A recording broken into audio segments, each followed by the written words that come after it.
நற்செய்தி வாசகம். இயேசுவை பிடிக்க முயன்றார்கள்.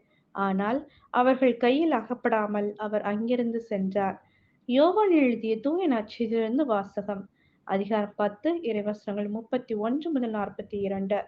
அக்காலத்தில் இயேசுவின் மேல் கல் எறிய யூதர்கள் மீண்டும் கற்களை எடுத்தனர்.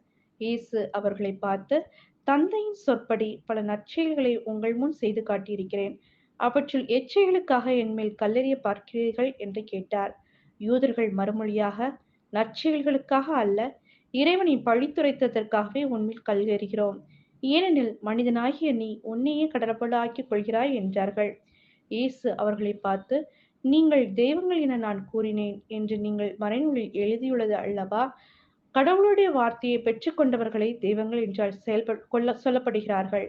மறைநூல் வாக்கு என்றும் அழியாது. அப்படியானால் தந்தையால் அர்ப்பணிக்கப்பட்டு அவரால் உலகுக்கு அனுப்பப்பட்ட நான் என்னை இறைமகன் என்று சொல்லிக் கொண்டதற்காக இறைவனை பழித்துரைக்கிறாய் என நீங்கள் எப்படி சொல்லலாம்? நான் என் தந்தைக்குரிய செயல்களை செய்யவில்லை என்றால் நீங்கள் என்னை நம்ப வேண்டாம்.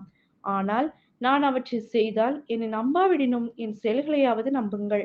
அதன் மூலம் தந்தை என்னுள்ளும் நான் அவருள்ளும் இருப்பதை அறிந்துணர்வீர்கள் என்றார். இதை கேட்டவர்கள் அவரை மீண்டும் பிடிக்க முயன்றார்கள். ஆனால் அவர்கள் கையில் அகப்படாமல் அவர் அங்கிருந்து சென்றார். யோர்தானுக்கு அப்பால் யோவான் முதலில் திருமுழுக்கு கொடுத்து வந்த இடத்திற்கு இயேசு மீண்டும் சென்று அங்கு தங்கினார். பலர் அவரிடம் வந்தனர். அவர்கள், யோவான் அருள் அடையாளம் எதையும் செய்யவில்லை.